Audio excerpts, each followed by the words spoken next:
bonjour à vous. En tout cas, merci beaucoup. Naebi que vous êtes très nombreux à nous suivre en ce net moment. Dans le cadre, il y a réfléchissons ensemble, mais réfléchissons bien. Nalingi Bandekonangai Tolobela sur une question épineuse. Oyo, depuis un certain temps, est comme Kolongwa Namakalisi Abat. On en parle de moins en moins. Et pourtant, Toyebi Biso Nyonso ete, c'est la question Oyebongi Biso Nyonso. Et si Katozali, Tolobela Yango. Mais fort malheureusement, Tokomi Kobosa na Yango de plus en plus, et je trouve que c'est imprudent de notre part de ne pas en parler. La question de l'Est. La question de l'Est est la question où Esengeli est préoccupé Bissonios. Et fort malheureusement, Belé va créer une stratégie pour nous distraire. On nous amène de faux débats.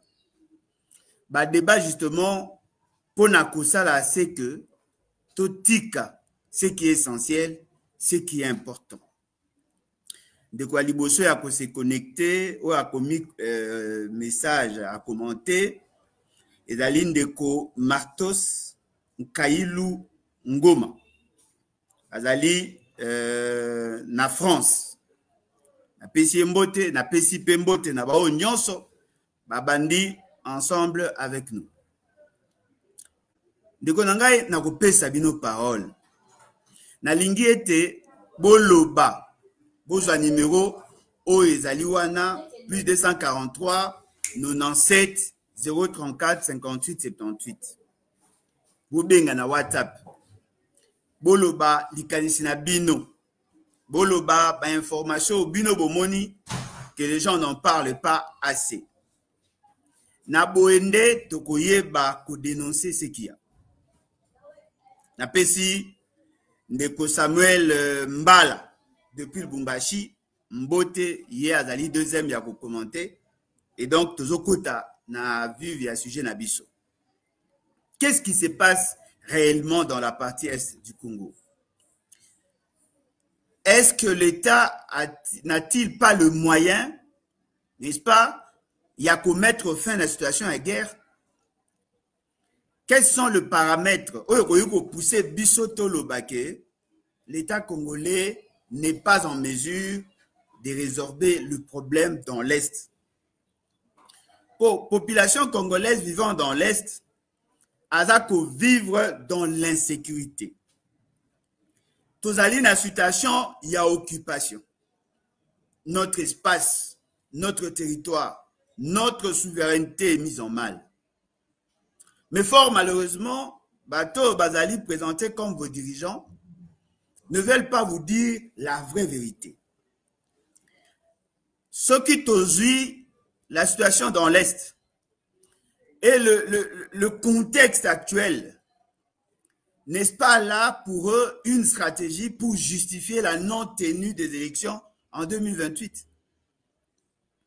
Parce que Toza Komona a été formellement les États-Unis ne soutiennent pas le Rwanda. Formellement. Toza comment a été Baoyo Bazali Banguna République, c'est-à-dire le M23. Bazali pe Makasi ya kolekate en hommes, en équipement. Bazana bango pe danger. Qu'est-ce qui fait que notre armée, qui a été constituée il y a bien longtemps, qui a un personnel et belé oleka, batu ya M23, a kokate kolongola, batu ya M23, oyo bazali ko occuper espace nabiso. Quels sont les intérêts oyezali derrière cette guerre? Qu'est-ce que bato bazali présenté comme vos dirigeants, bakoki ko tirer comme dividende? Ce sont là les vrais débats.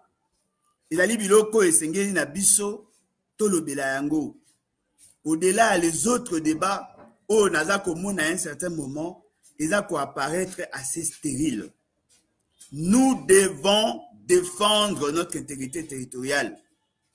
Nous devons parler de notre souveraineté. Nous devons parler de la sécurisation. Ya bana na biso, ya basi na biso, ya bandego na biso. Il faut to longwa na distraction. On est en train de nous distraire. Alors qu'en réalité, et c'est qui na biso, tous à la focus sur la question dans l'Est. Pour que la paix soit partagée. Pour que nous, biso à Est, va se sentir solidarité na biso. Pour que bandeko na biso à Est, va dans l'espoir que l'obi na bango est cause à la meilleure. Fort malheureusement, on est en train de nous distraire. Voilà pourquoi je vous demande, à vous qui nous suivez, que chacun arrive à partager ses liens dans plusieurs groupes pour que bandeko nyonso oyo bazali ba patriote oyo bayebi que l'unité nationale c'est un élément essentiel. Oyo bayebi que la priorité na biso c'est de défendre notre intégrité territoriale, de défendre notre dignité en tant que peuple souverain. En tout cas, faites passer le message. Tolingi, effectivement, a fait que Makambo ait changé. Tolingi a fait que Makambo ait tambola malam. Pas seulement pour nous qui sommes dans la partie non occupée, mais pour tout Congolais. Parce que dans un komona, distraction, il est qui ma casse. Bande Kolangai. Biso nyonso toyebi que ba M23 bazui bazarien na bango na Uganda pe na Rwanda. Toyebi que pour que ba M23 bazwa Bunagana basapuyaki sur l'Ouganda. Ce qui est surprenant, l'Ouganda est dorloté. L'Ouganda est présenté comme État solution, comme État ami. Bomoni na photo oyo tocheli bino ezali mwana ya Museveni. Oyo azali na acquaintance avec le M23. Oyo bazako sala nyonso pour que la partie orientale ezala déstabiliser. Tolingi pe koyebisa bino que le Rwanda est derrière. Plusieurs rapports des Nations Unies ezakoloba que le Rwanda et l'Ouganda sont derrière la situation qui se vit dans la partie est. Pendant que nos frères meurent, pendant que bandeko na biso bakima batika bandako, batika bilanga, bazako souffrir, bamsu bazako la na belle étoile, bamsusu bakomi ba clochard, bakomi ba mendiant, bazako vivre na situation de précarité. Vos dirigeants sont en train de ya ko dilapider les fonds publics. Bazako sakana na mbongo awa. Bazako longola espoir ya population. Ya ko vivre le mieux-être. La priorité aujourd'hui, c'est l'organisation anniversaire à Félix Tshisekedi. La priorité aujourd'hui, c'est d'organiser des activités inutiles.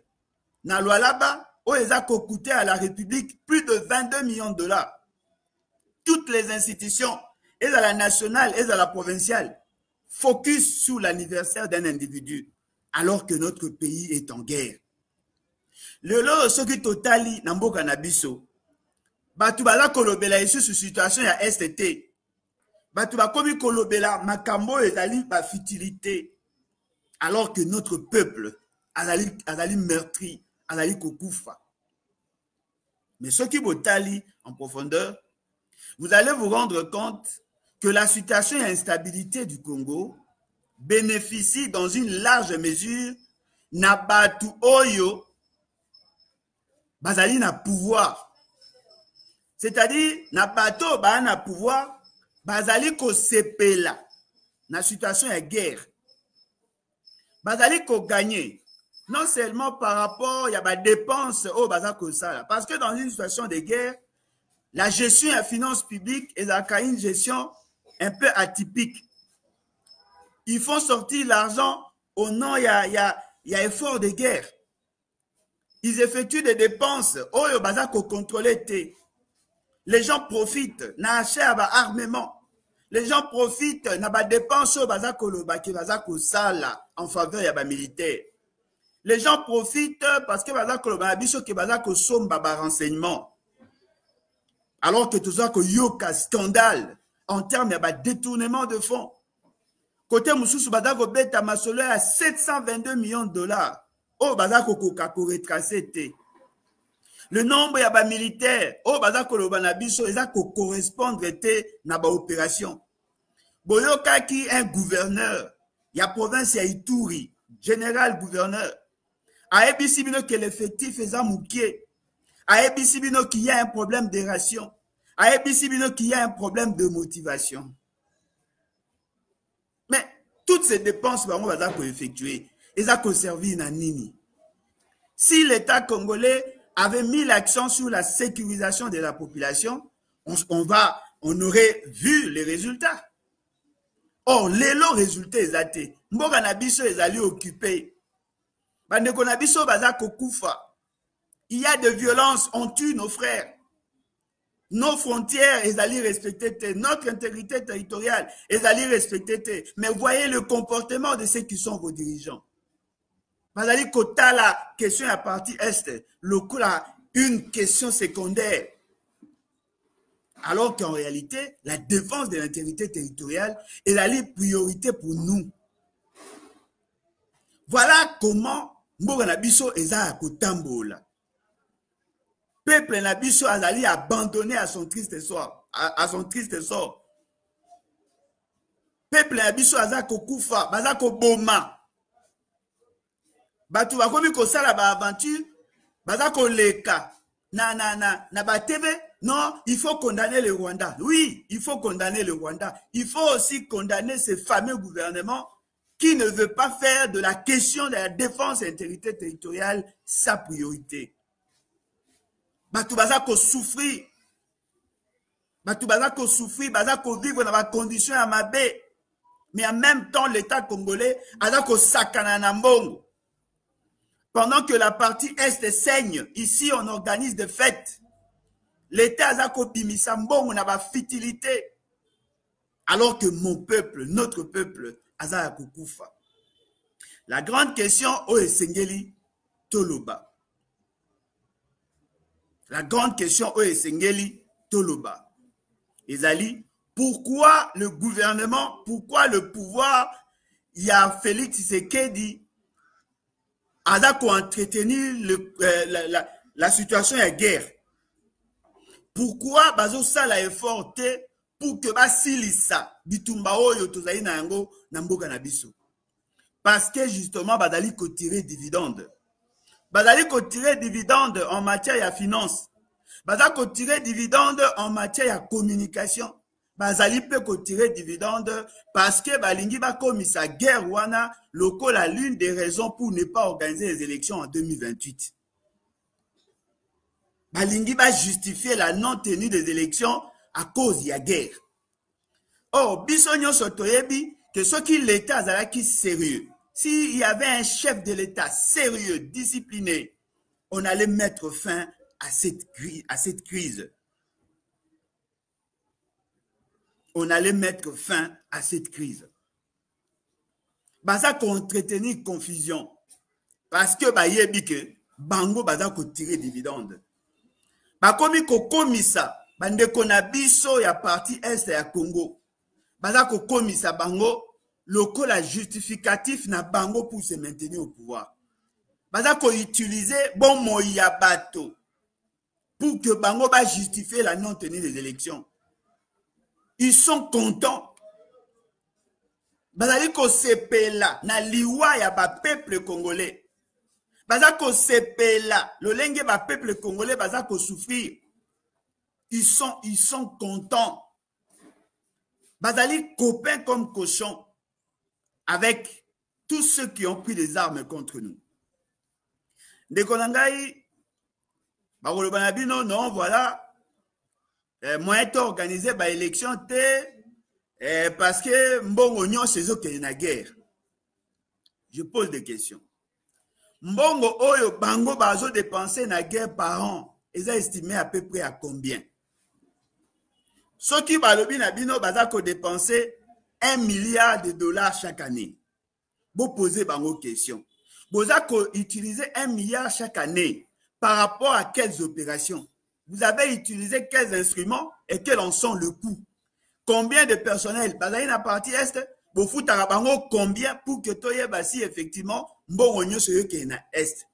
Ceux qui vous foutent à renseignements, ces renseignements-là servent à quoi? Parce que jusque-là, l'État congolais est dans l'incapacité de récupérer ne fût-ce qu'un seul territoire. Et le Kobozo salela mbongo bino boningi boloba qu'il n'y aura pas élection. Bo salela ngo dépense nini. Parce que ba gouverneur nyonso mibale o azala kaliboso akufa o ba boma na oyo ya lelo azali na Ituri.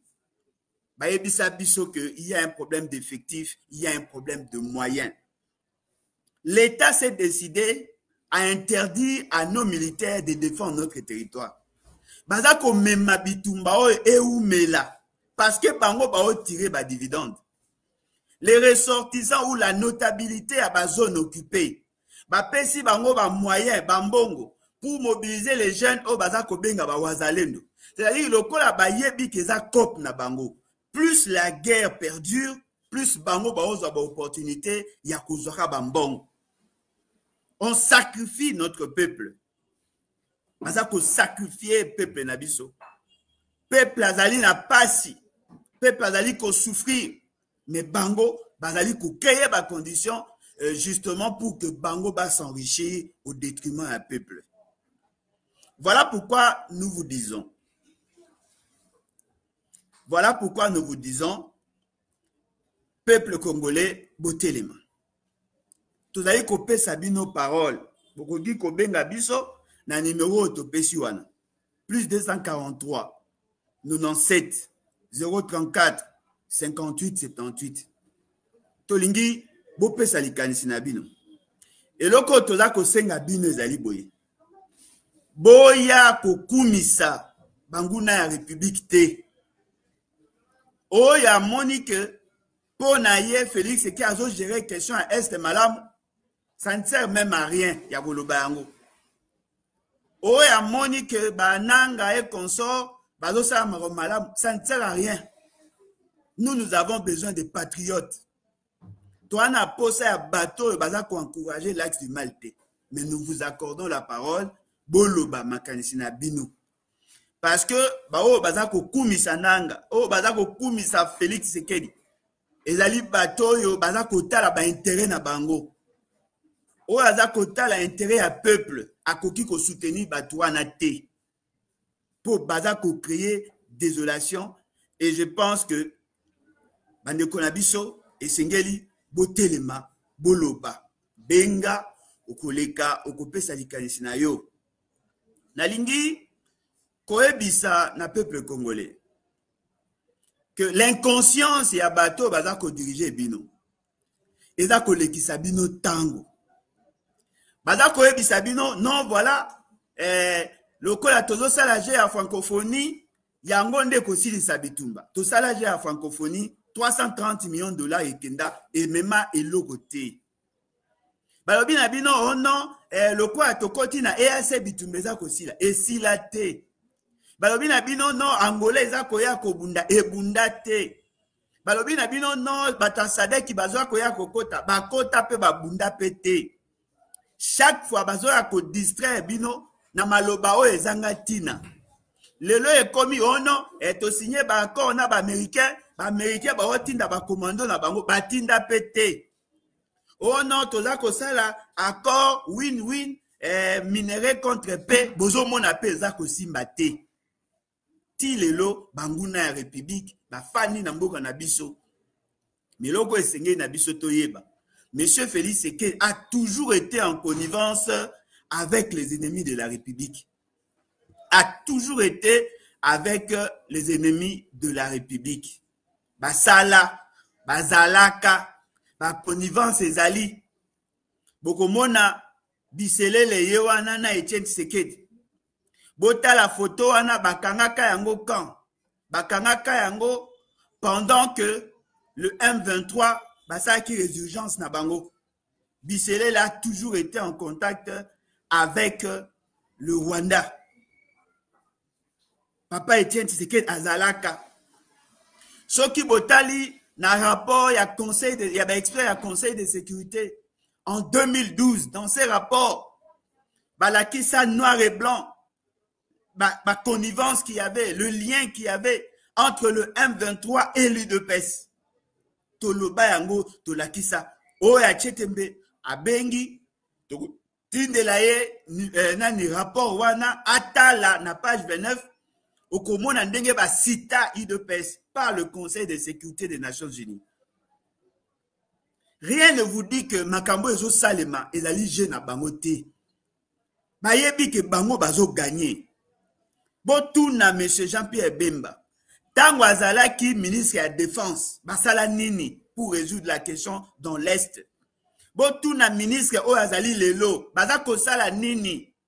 Parce que peuple na biso aza kokufa, baza kobomaye. Mais batu ba préféré ba se distraire. Ndeko na ngai bo mekana ko imaginer. Le gouvernement, tout un gouvernement se déplace pour aller à Lualaba. 25 gouverneurs se sont déplacés pour aller à Lualaba avec leurs dépendants. Il y a eu plus de 1000 personnes au Bazako assumé la fonction d'État, se déplacer. Déplacer même certains journalistes, même les TikTokers, bimisi na bango na Lualaba, keko sala, aventure na bango basali kuna.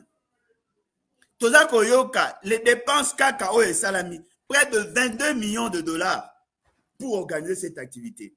Pensez-vous vraiment que bateau na pasi na mutema, oh bayebi ke mboka na bango ezali na bitumba.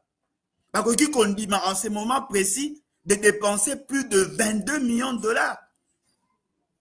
Pensez-vous vraiment na mboka oyo batu baza na bitumba, bakoki kondime ko sala ba fête, ya ba anniversaire. Pour Moutako kisi 61 ans, 62 ans, bo bimisi ba mbongo, bo sali ba fête, bo mobiliser tout l'État. Alors que Batou Moussous baza kola la belle étoile, Batou Moussous baza ko souffrir. Oyo mboka nini, oyo bakondi ya ndenge nini oyo, pasi ya peuple elobelaka bango eloko te. Peuple na biso aza kokufa. Mboka na biso ezali occupé. Mais les gens ne veulent pas traiter de vrais dossiers. Ils sont focus sur les fidélités alors que mboka eza ya kokufa. Yango toza koyebisa Congolais siko ozali telema. Degré ya inconscience o baza ko imposer bino eza malamu te. Peuple congolais telema. Peuple congolais telema. Mboka na biso eza kokende mabe. L'insouciance, l'inconscience, l'ignorance o eza ko caractériser bakonzi na bino ezali malamu te. Nani akotelema pona kobongisa pona kosunga peuple atelema. Soki ezali biso te toza kopesa bino conseil, toza koloba na bino botelema. Parce que bakonzi ya tchana na oyo bazali na mboka oyo bazali pona bango, ils sont préoccupés à autre chose. Ils ne veulent pas résoudre la question o ezali ya biso. Boyoki sango ke baza ko recruter ba jeune. Boyoki sango baza ko recruter ba jeune, bakotisa bango na fa ADC. Ti le lobo tout na la question te. Quelles sont les conditions et la formation na bango? Baza formé, baza recruté combien? Baza formé combien? Pe baza formé wapi? Pour na ba centre de formation et si ka baza ko formé, le nombre bango baza ko loba eza wapi? Ils sont en train de vous distraire. Batoyo bayaki ne ko bomamboka. Bango ba jouisseur, baza ko welela ba intérêt na bango. Qui vous dit que dans notre armée, on n'a pas la capacité de défaire le M23? Mais pourquoi tozo kokate? Parce que le Congo est dirigé par des traîtres. Batoyo bazali kosala makambo contre nos intérêts. Bola Mouka, peuple congolais. Bola Mouka. Ils n'ont pas si peu mawa. Un peuple inconscient a coquille jamais qu'au atteindre, qu'au connaître le mieux-être. Bola Mouka. Tozali na posa bola Mouka. Botelema. Bolongola kobanga. Bolongola kobanga parce que mboka na biso ezokende mabe. Yo kinois. Okozala na esengo ndenge nini dès lors que frère na yo congolais mususu lokola yo aza kokufa. Batu baza kosakana na mbongo. Baboyi ko soutenir notre armée. Baboyi ko pesa ba moyens. Baboyi ko pesa une formation de qualité. Baboyi ko gérer à bien les renseignements bazo pesa bango. Parce que bango ba na ba intérêt misusu. Parce que bango ba na ba intérêt misusu. Boye bisangai na Kinshasa débat o toza ko sala sur la situation sécuritaire eza wapi. Est-ce que boyo kaka lisusu lisolo ya este? Est-ce que bozo yoka batu baza soucieux na peuple o aza ko souffrir? Est-ce que boza komona batu baza mobilisé pour soutenir nos frères? Siko tozo sala nini lelo nenge to loba. Anniversaire à Félix Sekedi tomoni batu baza ko yemba, batu baza ko sepela, baza ko bina, ils ont dépensé autant d'argent, ba concert beti nyonso. Mais qui songe, qui pense, nanazo kanisa, na pasi oyo bandeko na biso baza komona. Nani aza ko kanisa. Bana ya mike baza ko boma bango. Bilenge à fleur d'âge baza ko boma bango. Bitumbeza ko sa manamboka na biso. Mwana ebonga atake non batwana baza puissant, ndenge za na Ukraine na Russie. Oui, c'est ça puissant, on peut comprendre. Biso to bunda formellement to bunda na pays te. To bunda na ba soi-disant ba congolais na bato baza ba appui na bango, tozo bunda na bango, baza pe belé a kolekate. Et mingi na bango pe bazwa pe formation pe kaka. L'état boy ko bunda. L'état a boy ko bunda. Félix Sekedi a commis ko sepela parce que souci na ye lokola yebi ke ba simbi bokonzi na yete atiki peuple asundoli peuple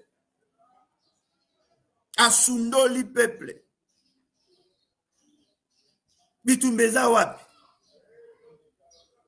boye bisanga bitumbeza wapi boye bisanga na territoire nini baza ko bunda o bomoni ke l'état a na posa récupérer Goma a récupérer Bukavu boye bisanga bitumba lelo nde toloba to bunda na territoire nini peuple abandonné babosani bakomi ko beta na bango masolo mususu siko bolingo oyo toyekola biso nyonso na kelasi l'amour de la patrie bolingo ya mboka toza ko exercer yango wapi toza ko salela yango wapi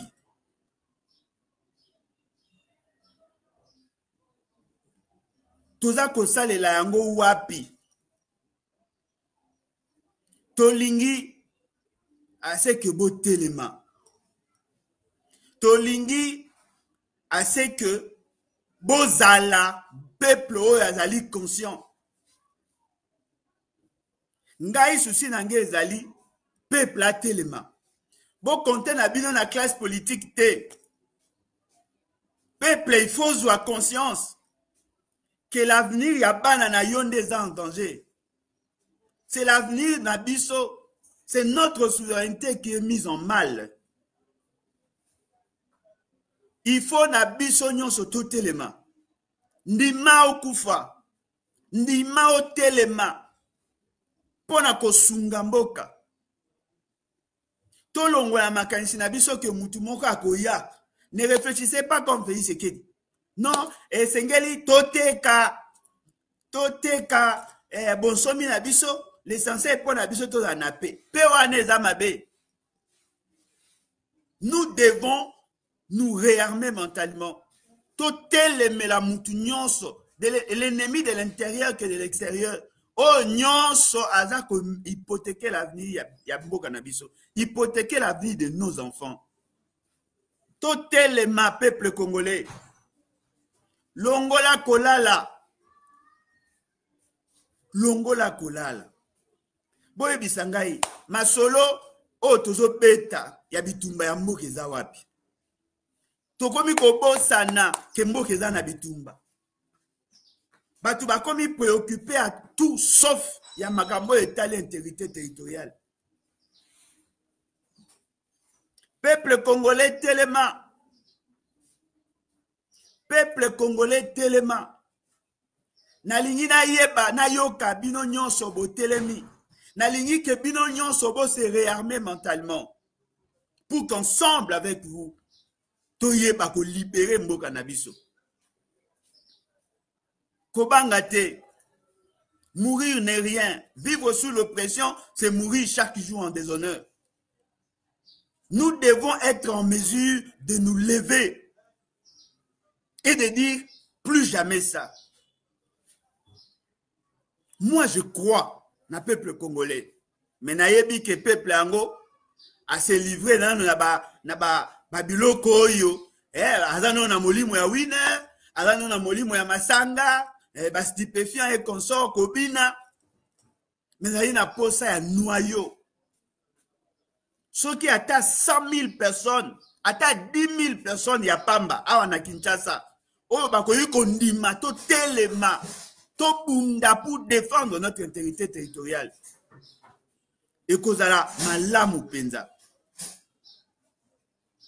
Tolingi, à ce que peuple nabiso a telema. Tozali na posa, ya bato yo ba prendre conscience.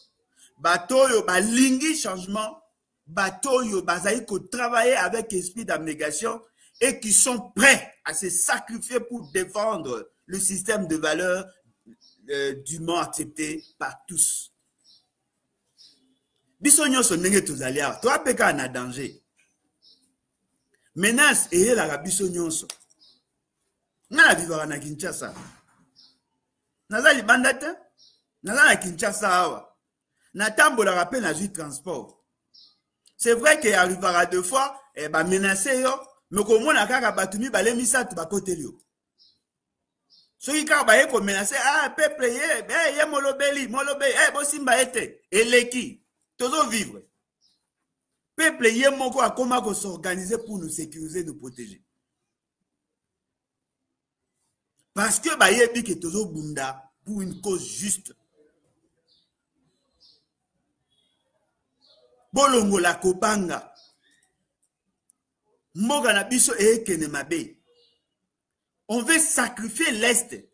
Kakapo, bango ba na posa ko justifier la non-tenue des élections. Bazo sala ke bitumbe continuer. Pour que balo ba ke voilà, to sala ki ba dépense pour na guerre, to bunda ki ba to ba kufi mingi, la partie est allée occuper, to organiser ba élection te pour que ba tikala. C'est-à-dire qu'on veut sacrifier toute une jeunesse, tout un pays, juste pour se maintenir au pouvoir. Mais bazo se maintenir au pouvoir pour que ba sala nini, ba o meme la biso nini. Boutez les mains, peuple congolais. Boutez les mains. Bolongwa na ba sentiment mboke ekene mabe. Bolongwa na ba sentiment mboke ekene mabe makasi. Bolongwa kolala. Bolongwa kolala. Soki botelemite, bokozala ba complice naïf. Vous devez arriver à comprendre que le Congo, en tant que nation, est comme si biso nyonso mutu moko. Pas s'il y a est, ça pas s'il y a ouest. Pas s'il y a nord, ça pas s'il y a sud. Tout ça un seul peuple. tozali peuple moko. Bokanisaka na mitu, bolongola na mitu na bino, que non, bato ya est baza ko souffrir. C'est le Congo. C'est le Congo. C'est le Congo qui meurt. C'est le Congolais, c'est le Congo qui souffre.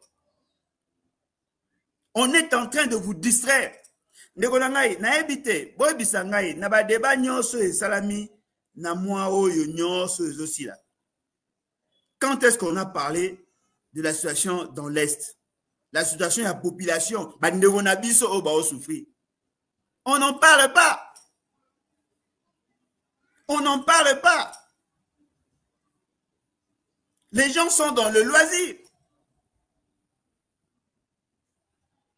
Les gens sont en train de se distraire et de distraire le peuple. Alors que la population se meurt. Alors que la nation est en train de disparaître. Le vouloir vivre collectif est comme il passe, il est là.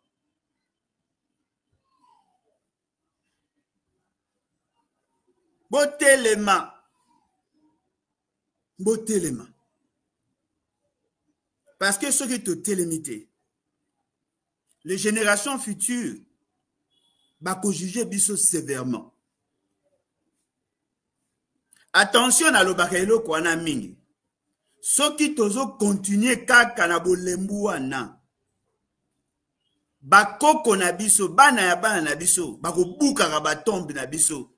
Parce que vous avez la dignité d'être enterré sur cette terre. Et Seigneur la biso to telema. To longola kobanga. To la kisana monde entier que nous sommes un peuple digne. Ce qui te télémité, et ça passe. Bon, dans certains pays africains, bilenge ba télémi. Il y a des choses qui sont en train de bouger. Les lignes sont en train de bouger. Peuple oyo, congolais, est capable à côté les mains pour défendre son avenir. L'avenir devient sombre avec bateau à pouvoir. Il ne cesse de détourner le fonds public. Même ceux destinés à l'armée pour défendre notre intégrité territoriale. Bazo yi bakaka. Bazo yi bakaka. Sodan Abisso a commis clochardisé. Nous n'avons pas une bonne organisation pour faire la guerre. On interdit à nos militaires de se battre. À quoi ça sert? Il y a un état de siège alors que nous ne faisons pas la guerre.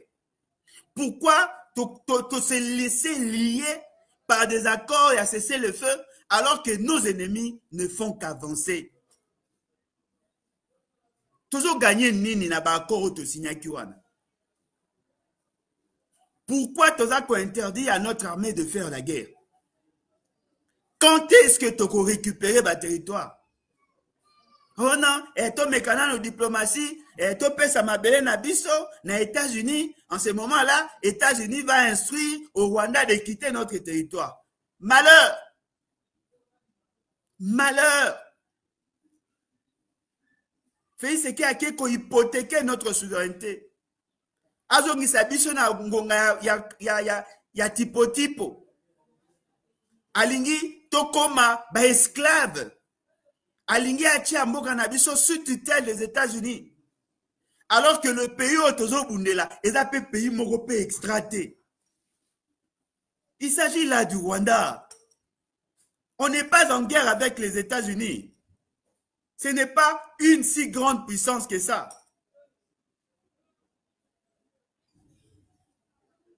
Tala bolema ya batu. Batu ba memi ki bololé na gouvernance.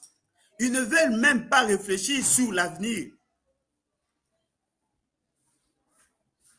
Totalement. Totalement. Allô? Allô? Oui, bonjour. Bonjour, aux olèques en direct.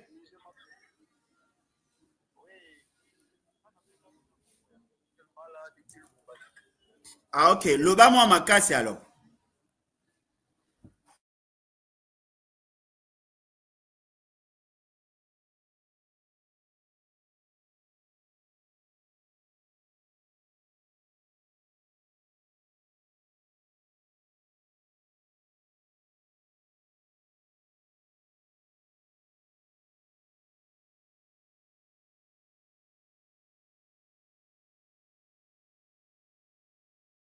Kati connexion. Oui, je pense que situation pour solution est mon nana. Et c'est ce qui donc la résume la union sur basa nini balongwa to bengana bango. Puisque imaginez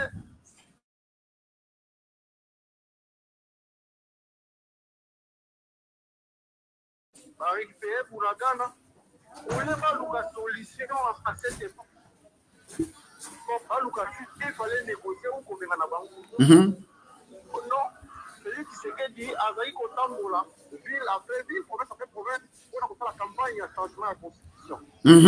Après un moment, quand on va gagner, quand on va moniquer comme un peu grave, quand on va récupérer comment, c'est alors que va comme au banga.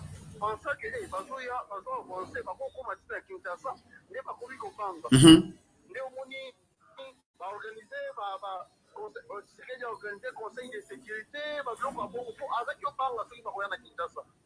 Mais après un moment, à comprendre que bazo avancer les sous-sautés. Parce que les gars, quand on a comme, pour qu'on va gagner, avant d'y avoir bazo bouger les sous-sautés.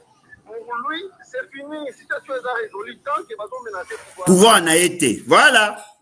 Alors, biloko boye, en tout cas, biso peuple, ils ont fait sa biso kanda. Ils ont fait sa biso kanda makasi. Sengeli akende alongwa. Biso peuple se revendre à Kimiate.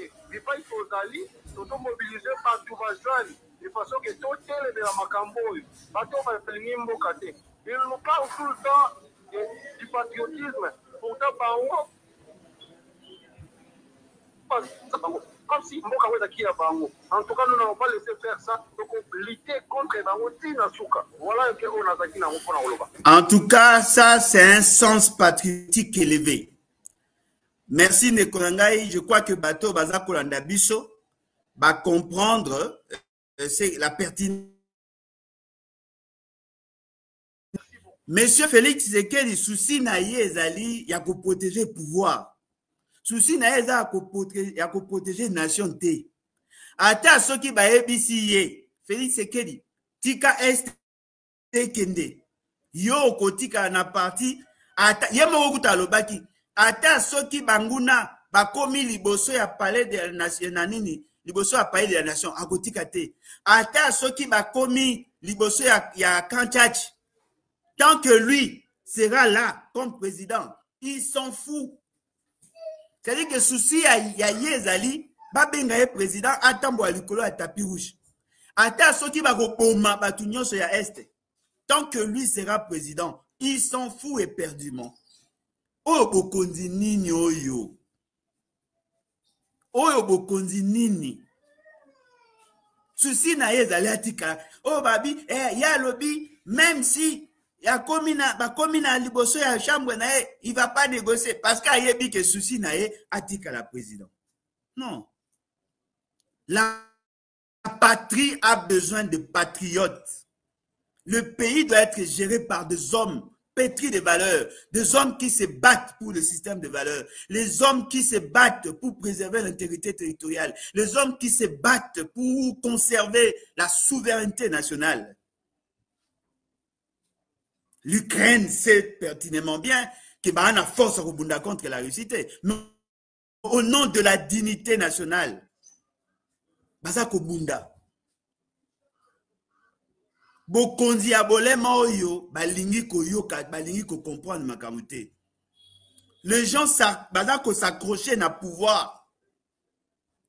Le pouvoir o ezangatina. Le pouvoir o ezangatina. Allô, bonjour.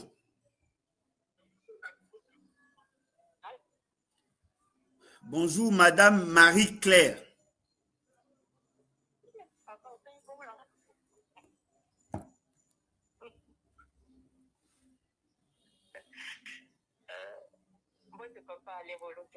Mbote, obangi kombo, obangi ba identifier.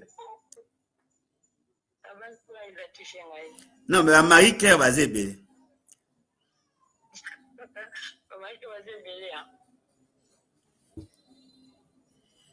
Tozo ka.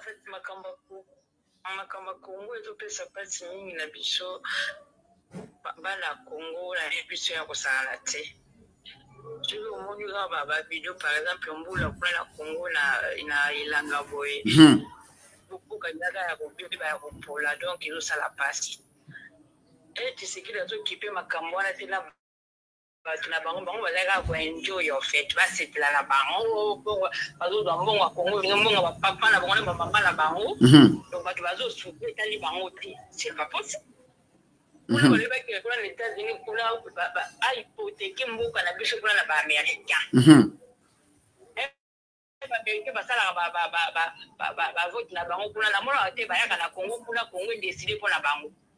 Pourquoi fallait que bango ba des drapeaux na biso comme jusque là nous a colonisé quoi en fait tu vois du coup ba Rwanda ba lobi que on a nini wala il fallait la gagner à la paix on a besoin pour ba signer du coup pe on gagner na bango ba Rwanda ba ko gagner nini na paix on va ko signer c'est comme on va ko pesa biso nini il faut bango ba gagner nini exact bango ba lobi que paix gagner c'est-à-dire quoi donc ça pour plus est-ce que Congo ba ba Rwanda kuna. C'est ça. C'est qu'il a continué de n'importe quoi, on a plein d'années, soi-disant paix, entre guillemets. Hein? Du coup, les ministres ont dit que non, paix, on est pour la gagner. Et ils vont gagner quoi du Congo? Hein? Donc, tu sais que la zone sarana, tu dis que Congolais, mais Dieu, on dit que Congolais, mais les bazars sont mais le Congolais, tellement en fait. Mais ça ne peut pas aller jusqu'en 2028. Alors qu'on a amené quoi dans le Congolais déjà? Rien du tout. Sous pas de l'époque de Congo, à l'époque Congo, ils allaient à l'époque coloniale, ils allaient à l'époque Bongoté. Hein? Du coup, dans une vidéo que moi, comme il est pour le côté de la histoire des Agos. Hein? Parce que maintenant, il y a des directeurs, il y a pas un signal, même dans le Congo, moi, comme il a gombé pour la sortie. C'est-à-dire que dans le Congo, on a chaque capitale place à côté sur le colonisation.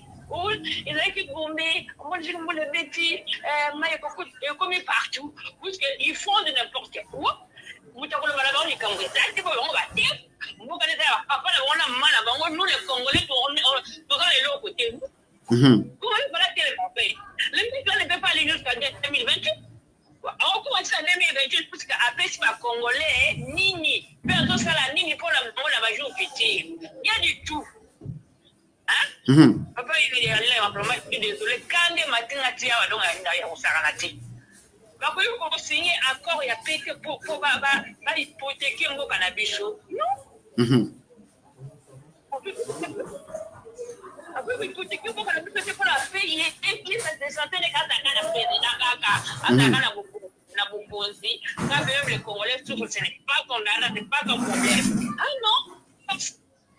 Parce que pour que vous soyez dans le monde, vous avez plus de ça, il faut la bangoute. Parce que vous faites ça, vous avez la peine à ma casse, c'est que tu payes ta bangoute à richesse, la bise, on va payer ta bise au prix. On ne peut pas accepter. Hein? Rwanda, à terme, vous avez vu mon tout, pour souffrir. Non! On ne peut pas accepter papa. En tout cas, comment les télé, franchement, tu sais qu'elle ne peut pas aller jusqu'à 2028, on ne peut pas accepter ça. Papa, allez comprendre mon émotion. Nazo comprendre maman, eza pasi pe mawa. Ya komona tout un peuple azali marginalisé. Baza ko tambola sur ses droits. Baza ko sala ye mabe, baza ko sala ye bakanaï. Mais fort malheureusement, peuple wana aozela miracle. Non. Esengeli na biso to telema. Yango toza koyebisa peuple, ne rêvez pas. Tant que le peuple a recouvert droit souverain a été, il n'y aura rien. Félix Sekeli aza insouciant moko bokoki ko imaginer te. Ye po na ye, souci na ye ezali soki aza kotambola na nzela babelela ye mutatondolo. Soki baza kobelela ye président, chef de l'État, tout ça, il se sent à l'aise. C'est comme un parent irresponsable. Il veut qu'on l'appelle parent, papa, maman, alors qu'il est incapable, il y a une solution à un problème à Bana. Voilà la gouvernance à Félix Sekedi. C'est-à-dire que Mouto Ayaki n'a pouvoir pour Kaoumela. Ayaki n'a pouvoir pour marquer positivement sa génération. asala makambo ezali na intérêt ya peuple. Eloko nini okoki kotire, lokumu nini okoki kozwa soki oza na bokonzi ya boye, bokonzi ya insouciance. Peuple aza kokufa, celui qui est présenté comme président de la République, aobina, aofete. Il est prêt à prendre l'argent de la République. Il y a qu'au dilapider à mon abafitilité. Alors que l'armée, qui est un système de défense, l'élément essentiel du système de défense, il y a 15 jours sur 30. Alors que notre armée, Azaï n'a pas si, soldats à souffrir, soldats à na condition à mabe, soldats à problème d'équipement. Mais hier, Félix Tshisekedi, souci na ye ezali, ba monaka ye, ba obenga ye président. Alingi, ala kisarabiso, ba sapato aza kolata, ba montre aza kolata. Toke na ba scandale ya ba makambi ya vie privée na été. Alors qu'en réalité, le peuple a besoin d'un commandant en chef aguerri. Nalingi na ebisa bandeko na ngai, boyeba yango malamu. Nyonso ezo salema pona nini. Azali na likanisi ya koloba na bino, voilà, nous avons été bloqués par la guerre, on n'a pas su résoudre la question de la guerre à temps, voilà, tokoka su ko sala ba élection te, botike la ngai temps, tant ou peuple a kolinga manifester, loko ya ba opposant misusu ba comprendre des stratégies na été, ba kondima yango pona suka akoyepe kondima asala dialogue. Nazingi na rappeler loko Kabila salaka. En 2014, asala concertation. Azwi ndambo ya ba opposant ba koti. En 2016, asali dialogue. Azwi ndambo ya ba opposant a koti si. Na fin ya 2016, azwi susu ndambo ya ba opposant na début ya 2017 a koti si. Asomba bango na mbongo. Apesa bango mbongo pour que bandima bakende na dialogue. Et na dialogue ba kendaki ba pese possibilité à kosala une année avec éventualité à kobakisa une année mususu. Kabila a acheté les âmes. Parmi les âmes oya sombaka Tshisekedi. Batekela Kabila 2 ans. C'est ce que Félix Tshisekedi veut faire. Dialogue, si côté, tous la mouké, dialogue, azole qui s'attend. Après ça, comme na souka vers va faire un mandat, à condima dialogue. Le quoi va opposant, va politicien, société civile, moutinyon, soit ébi que ceux qui toquent kuna tokozo bambong, va condima. Mais la grande question, aux lingos à la mokonzi pour résoudre les problèmes nini. Bokonzi oui aux anango, aux luka au défendre, au résoudre les problèmes nini. Nazo mon importance à faire ce qui est. Nazo mon utilité na été. Avantage nini à cause à mokonzi quoi à Félix Tshisekedi. Azak incapable de résoudre le problème, incapable même de comprendre le problème. Tina na nini. Tina na nini. Tozali na posa ya bakonzi oyo ba na souci ya peuple. Tozali na posa ya bakonzi oyo quand le peuple souffre, azako yo kapasi ya peuple. Aza na souci ya peuple wana. Ngana monaka mingi. Soki peuple ana pasi, bakonzi mingi bakondaka, banunaka kutu. Moutou a un souci à peuple, à comme à jeune té. Félix Tshisekedi s'est rajeuni. Au lieu de construire le pays, nous sommes en train de construire Félix Tshisekedi. A comme il n'a pas ça à loisir. A qui n'est pas Fifi Masuka. A Nakosara Sogeni Nasara Rakuna. Ye et c'est mon aïe Zali. Tant que les Kanzéa va rebeller là. Moutatondolo. Mais le peuple se meurt. Batu ya este baana posa nani akotele mapo amemela bango kimia. Batu ya este baana posa nani akotele mapuka zongisa Kongo moko. Bitumana bango bamena pendant toutes ces années yango wana. Ndeko na ngai ba mai ba utande kuna. Ba wazalendo to obeta lisolo ba utande kuna.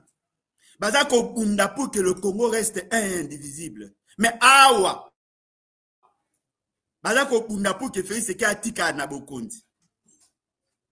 Les gens qui se battent pour la nation, les gens qui se sacrifient pour la nation, bah kontara bangote.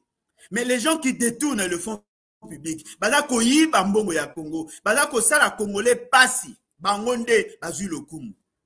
Ah non. Toloba te. Tokoloba kaka.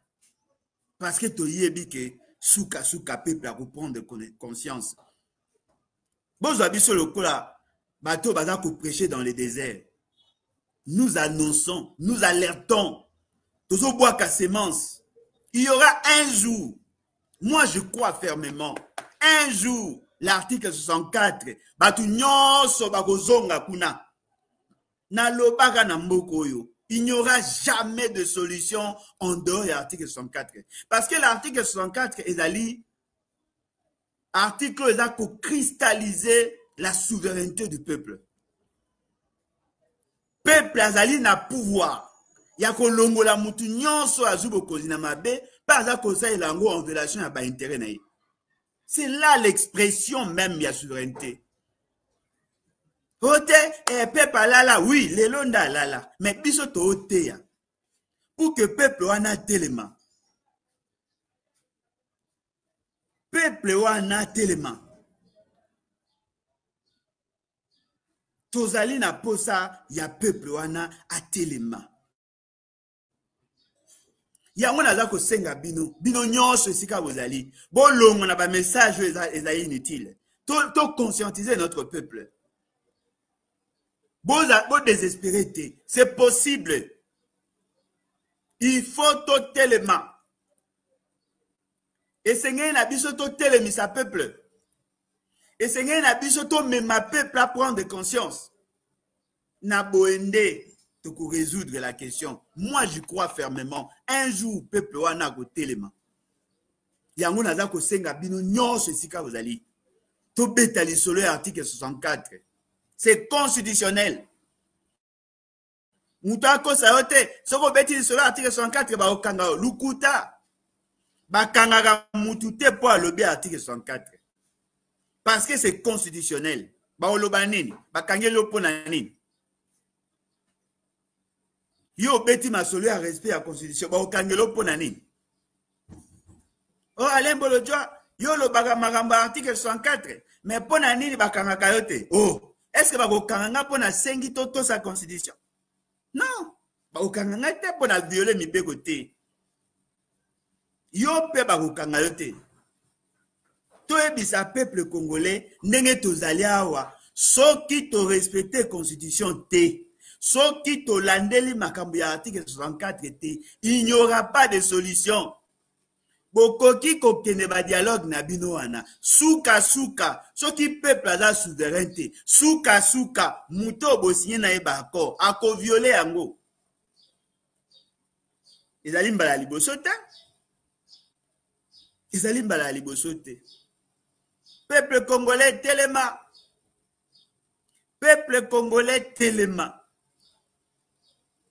voilà le message otomeme bino na mukoya lelo.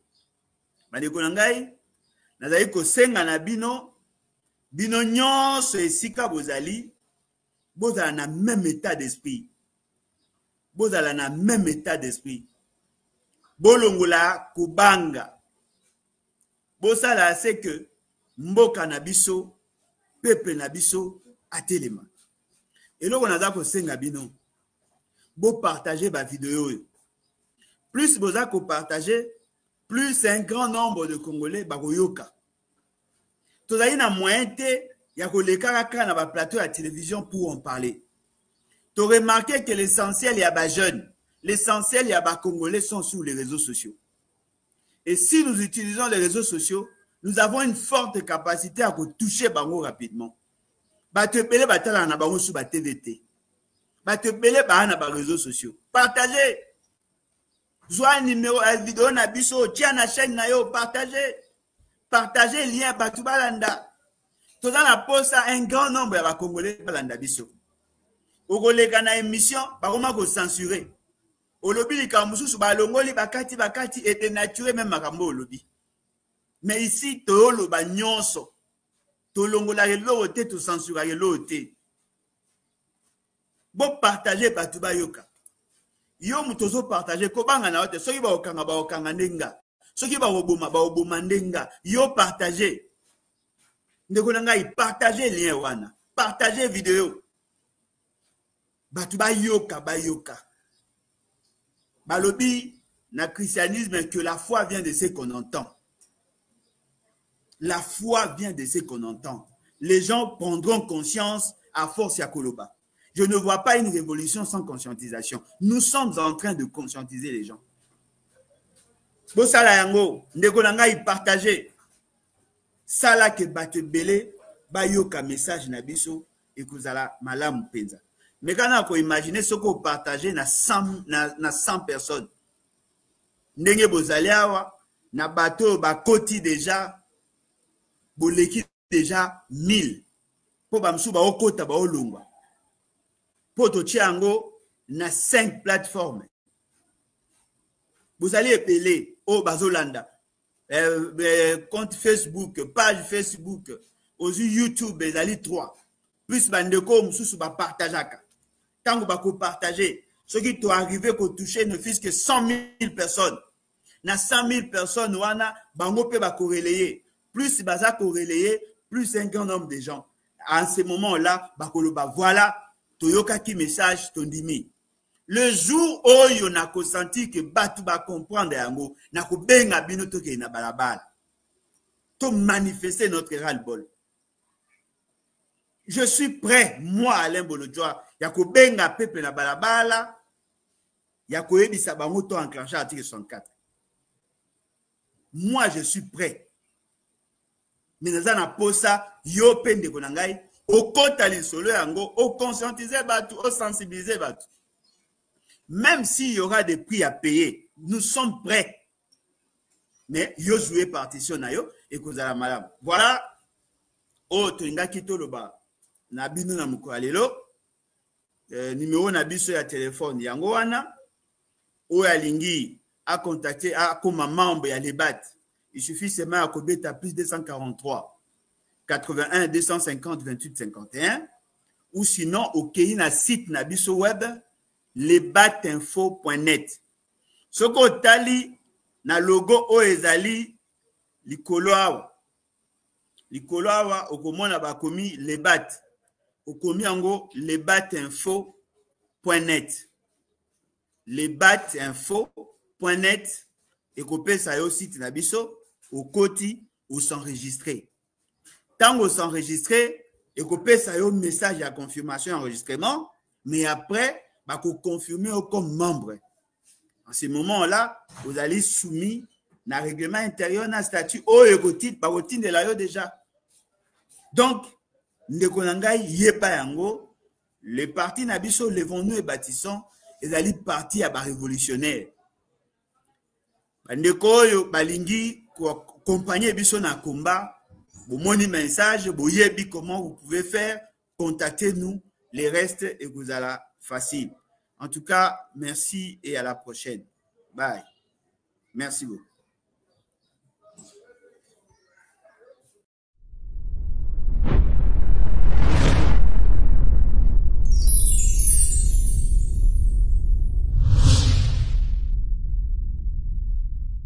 Lebat, lèvons-nous et bâtissons.